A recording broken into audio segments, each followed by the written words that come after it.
words should serve to remind me that what is unseen is both mysterious and frightening. After Mary left, I knew that I had lost her forever, but rather than be consumed by depression and inaction, I was invigorated by one purpose, by one thought, by one idea that I knew I had to carry out. I had to destroy that thing, for I could not allow the chance that it may one day hurt my loved ones or desecrate the innocence of another child. I also knew that I faced death, but feeling that I had already lost everything, that was a small price to pay. It is said that revenge is a dish best served cold, but having waited my entire adult life to be rid of this thing, its memory and the shadow that it had cast upon me, I met the proposition of killing this fiend, this corrupt and perverted force, with a smile on my face. That night it would be dead, even if I had to drag it to hell with me. Buzzing myself for the next few hours, I packed a bag and wrote a letter to Mary and my family explaining what had happened and that they weren't to blame. I found my mother and father, then my brother, just to hear their voices one last time, but I did not let on that I thought I may never speak to them again. My mother's intuition led her to ask if everything was alright. I smiled and told her I loved her before reluctantly saying goodbye. At about 7 o'clock I made my way out to the car.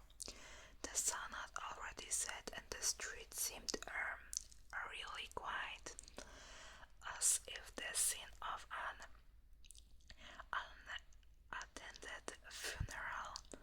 I sat in the driver's seat, leaving the door on the other side open, awaiting my most unwelcome passenger.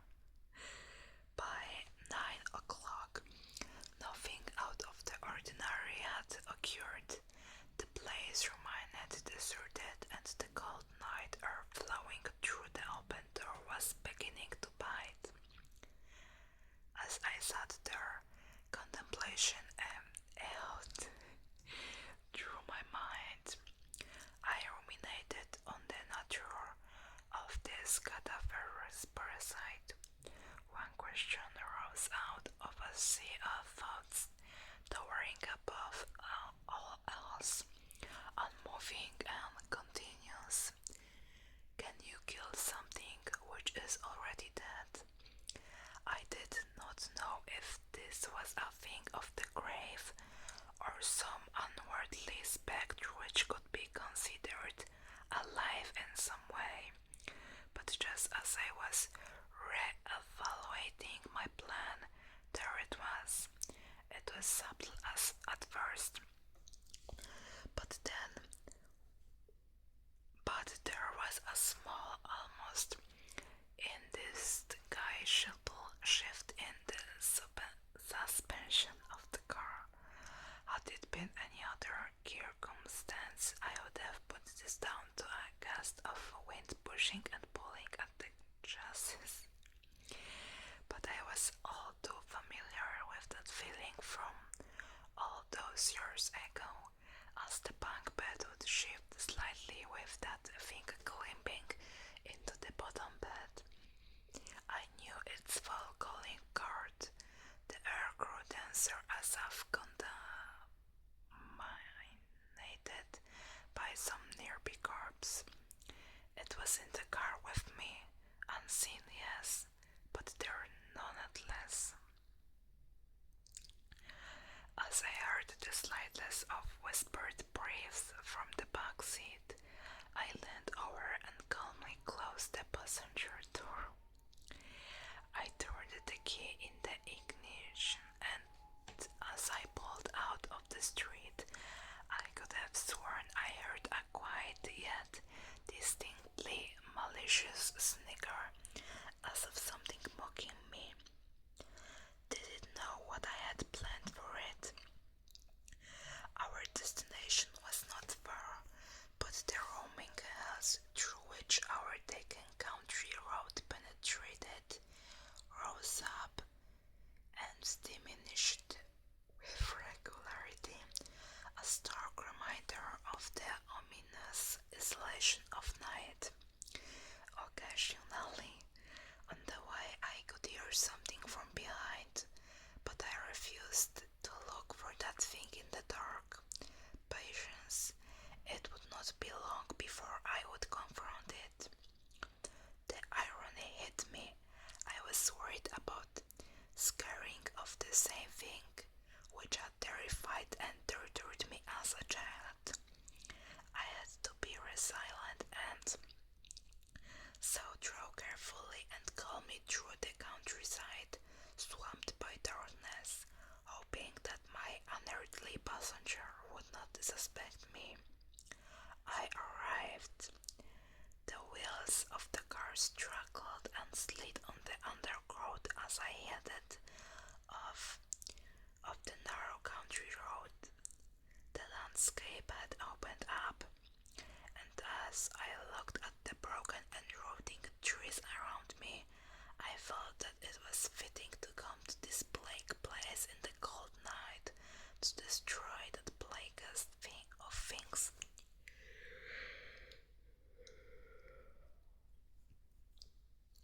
The land suddenly came to an abrupt end. A cliff edged out from an old quarry, looking deep into the black waters of the lake below. The cliff edge was relatively flat, and had in fact at one time housed a road which had subsided into the lake decades earlier. The local kids would tell stories about the fangeful goats of those killed during the subsidence, but they were just stories, or perhaps they weren't. In the past I would have disregarded such tales, but who would believe mine if I told it to them now? I switched the engine off and parked several meters away from the cliff edge, switching off any lights and composing myself for what would come. I sat in that car for what seemed a lifetime, the only company given to me by the occasional splash of water against the cliff below. I waited. This thing was smart, of that there was no doubt. It had toyed with me, relishing the pain and torment it had caused as only something of a coldly frozen intellect could. For this reason I knew it would suspect me, and perhaps even flee if I brought the car too close to the cliff's edge. I had to wait for it to attack. Let it feed, let it refill and charge itself on me. Perhaps then it would not notice as I slowly plunged the car into the dark, icy water below. I was going to drown the bastard. I had appraised the potential consequences in my head and reasoned that there would be a moment, a singular moment, where I would have a slim opportunity to escape from the car just before it reached the edge. Mary and I used to go there occasionally, a place to be together away from everything else, and it did not look nearly as stark during a summer's day. I therefore had the place in mind and knew it well. The drop was at least 30 feet to the depths below, and I did not want to be in that car as it hit the water, nor trapped inside with that abomination. I waited. Then I heard it, slowly at first, and then increasing in rate and volume, a rasping, wheezing breath from sounded more elaborate than before, each breath a struggle, filled with fluid, rodent and decayed. A shiver ran up my spine. A rank foul smell began to fill the air. The breath drew closer from behind. My heart began to race, beating hard and fast as I looked up and saw the windscreen begin to ice up from inside. I could see my breath, a natural thing, indeed, but what was unnatural was the breath visibly moving across my face from the side. I turned slowly. I wanted to cry.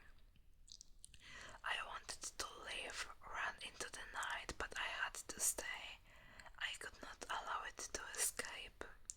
It was sitting in the passenger seat. I was staring at it and it at me, hunched over, covered by darkness, contoured, gaunt, hands sized as if fighting rigor mortis. It slowly moved towards me. One bony leg cracked and groaned as it slid over my lap and onto the other side. Oh God, it was sitting on me. It pulled itself in close to me and through a shard of light provided by the moon I saw its face. Skin hung from its cheeked features. Glassy eyes stared deep into me as its grin spread up through its face, unnaturally white as the result of its half-rotten flesh, exposing the rotten muscles, broken teeth and the sinews of its rancid smile beneath. Pulling closer, it opened its mouth, revealing a wet and putrid tongue, which could be seen through part of its missing jaw. Wheezing, breathing heavily, a foul stench which stung my eyes and filled my mouth. I like it. A response from me as I reached my body, attempting to expel its poisonous fumes, and as I did so, it stopped for a moment and then cackled to itself, happy, content. Staring into its icy cold eyes, it yet gave the impression of an afflicted and increasingly weak old man. It was still incredibly strong, but it seemed as though it had lost some of its potency. Perhaps leaving that elongated room had somehow affected it. Its long protruding fingers cursed my face, and then, as a show of intent, it stuck one of them deep into my shoulder. I screamed as it bent and twisted inside of me, the rotting fiend moving its finger to cause the maximum amount of damage and pain that it could. As it did so, its other hand slid down against my body. It touched me. It was time. With my free arm, I darted on the ignition, and though my shoulder was still pinned to the seat, I managed to fight through the pain, put the car into gear, and took off as fast as I could. The creature flailed and screamed. It attempted to climb over me into the back seat, but I held on with all of my strength. The thoughts of what it did to Mary enough to fuel my rage. We raced towards the edge of the cliff, and I eyed the driver's door frantically. As we neared our icy plunge, I screamed in anger at its festering, rancid face and pushed it off of me. It scrambled into the back seat for dear life as I scrambled for my it was too late. The car careered over the cliff face, and before I knew it, we hit the dark water, splitting the black glass-like surface with tremendous force. I should have died then, but an airbag took the brunt of my impact. Although I still managed to scrape my head across the door frame. Dazed, I looked around. The sound that I heard coming from the thing was malformed yet familiar. The squeal of some demonic child soon gave way to the angst and rage of an ancient intelligence which knew that it faced almost certain death. The water was frozen and poured in through the now twisted open corridor with such force that it winded me. I gasped for air as my unwilling brain now did. It fretted and twisted as it looked for an exit. Spying the open door, it pulled itself through the water towards me. I curled up my fist and smashed it onto that thing's face. Pieces of rotten flesh flaked off under the impact as a dark black liquid oozed from the resulting wound.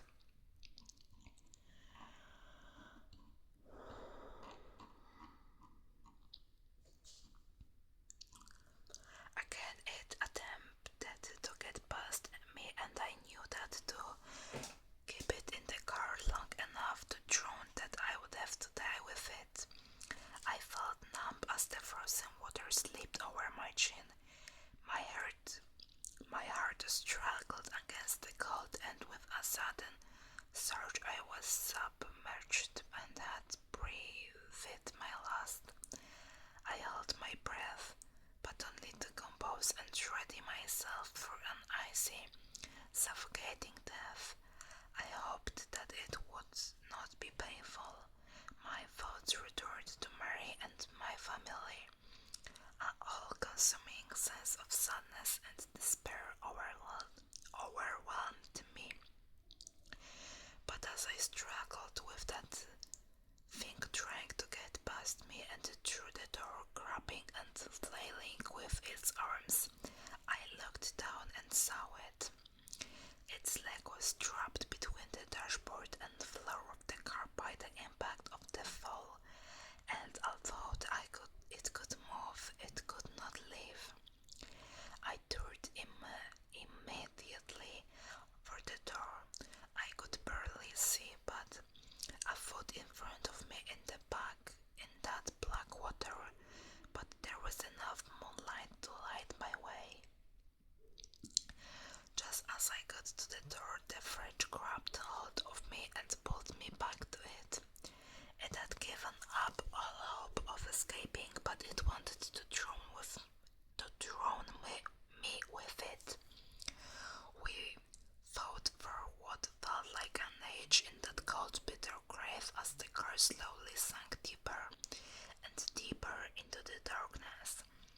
I could now feel my body pleading with me to take a breath, to exhale my last gasp of air and then inhale the frozen water. I am happy to say that I used my wits to get out. Such a horrible fate. Orientating my body, I pushed my feet against the dashboard with enough force to at least escape its slippery grasp. I do not remember much else.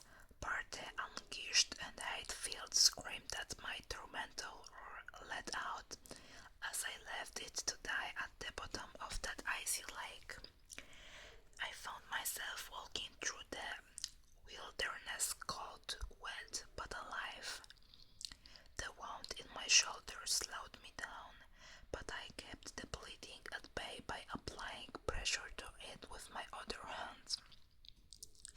It took me 2 hours to walk home, but I am amazed that I did not collapse from exhaustion or hypothermia When I saw the familiar side of the street that I live on, I was filled with a sense of accomplishment, a sense of pride and triumph.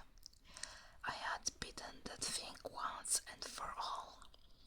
That is until I went inside my house and found a trail of large, wet footprints leading from the front door to my bed. This belief took me, this spur so sharp and so overwhelming that I am unable to convey it with mere words. It was lying in my bed, waiting, a white sheet covering its emaciated body from sight. The human mind is a wonderful thing. Just as you believe your body has reached a level of exhaustion that it cannot recover from, that your emotions are so frayed that you feel you cannot continue. A thought springs as if miraculous from a weary mind. Let it rest for now. I quietly crept through the dark and picked up my wallet, which I had left on a small coffee table in the center of my living room. Leaving the door unlocked, I left to attend to a new plan and returned an hour later. With a moment's preparation, I slipped into the spare room. There I lay in that unsealed bed, waiting. I was sure that this was the end game, but instead of toying with me, it would come for the kill. How it had escaped the watery grave I did not know, but I would be damned if it would escape again. I could only hope that it would sense me from the other room. I closed my eyes, pretending to be sound asleep. Time lumbered onwards, and although I fought it, exhaustion finally took me, sending me into a deep slumber. I woke with a sand around my neck. It coughed and spluttered on top of me, a rancid black liquid dripping on my face as it oozed from its facial founts. I struggled, gasping for air and hoping that I had the strength in me to escape its grasp, but it was too strong and my hands could not grip it with any sense of conviction, as it seemed to be dripping wet from its plunge into the lake. It may not have seemed rational at the time, but as my vision dimmed and the last light of consciousness extinguished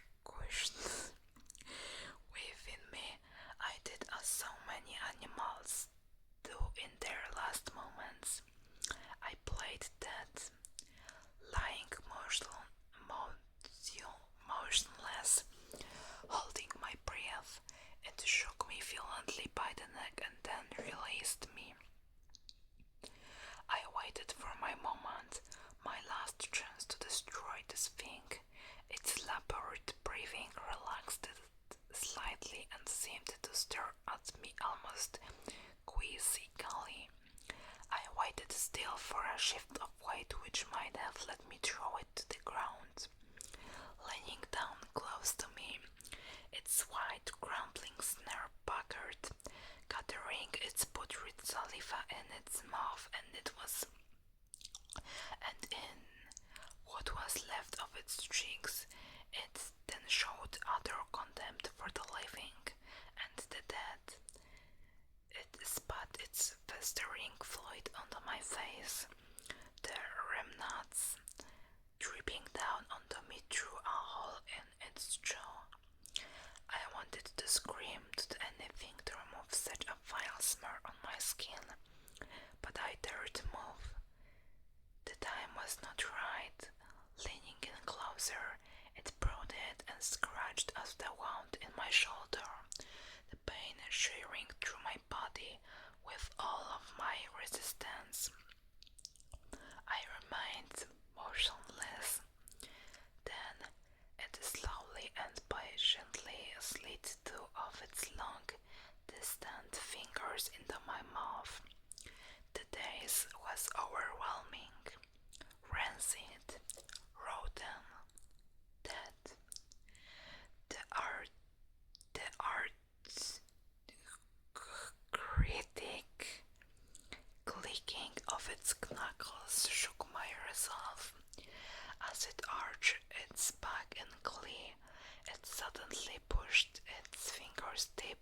into my throat. I gagged. An instinctive reaction.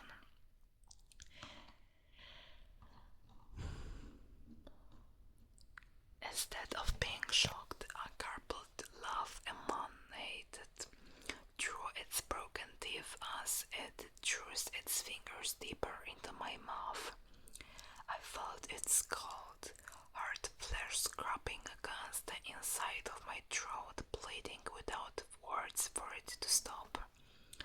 In our darkest of moments, we sometimes find our true strength.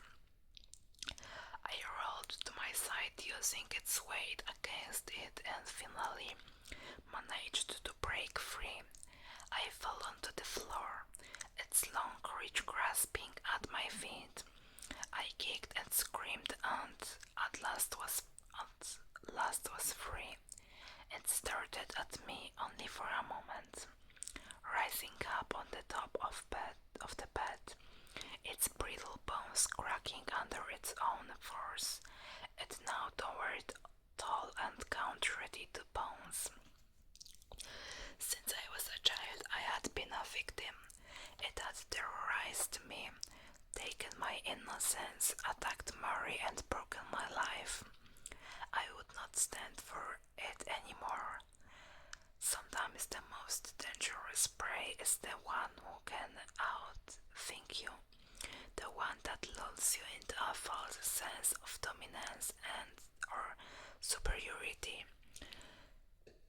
the one who has conquered any fear of you with a sense of anger and betrayal. It had fallen into my trap. One conceived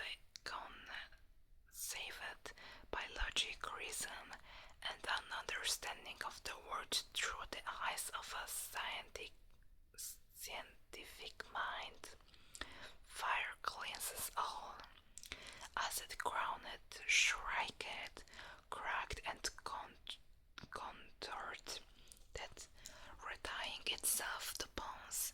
In one swift motion, I removed a blanket from the floor, revealing a bucket filled with gasoline which I had bought in that short time of preparation. I threw it as hard as I could, the liquid splashing all over that horror and the bed. It grinned at me, mocking my very existence, making light of my pain and the agony it had caused. From my pocket I pulled out a lighter, lit it, and threw it onto that wretched thing. It writhed and screamed in agony, parts of its flesh crumbling away, searing into nothing in front of my very eyes. I almost felt sorry for it. Let it burn. The fire got out of hand. Thankfully, a neighbor heard the screams and saw the smoke, calling the fire brigade. I remember nothing of how I escaped. I spent several hours in hospital being treated for light smoke inhalation and painful burns to my hands. It still hurts as I type, but as with many superficial wounds, they will heal. Perhaps there will be a few scars, but I can live with that. The police arrested me shortly afterwards, believing me a murderer. They suspect that I killed someone in that fire and find it entirely suspicious that I have a deep wound in my shoulder and scratches over my body. I've been told not to stray far in case they wish to ask me further questions, but they can ask me away. I doubt they will believe my answers. They found no remains nor any evidence that someone else was there, but a strange outline of a figure etched deep into the bed and wall. It looked as though whatever had been their attempt an escape, but I do not think it accomplished this. A weight has now been lifted from my shoulders, one which I now really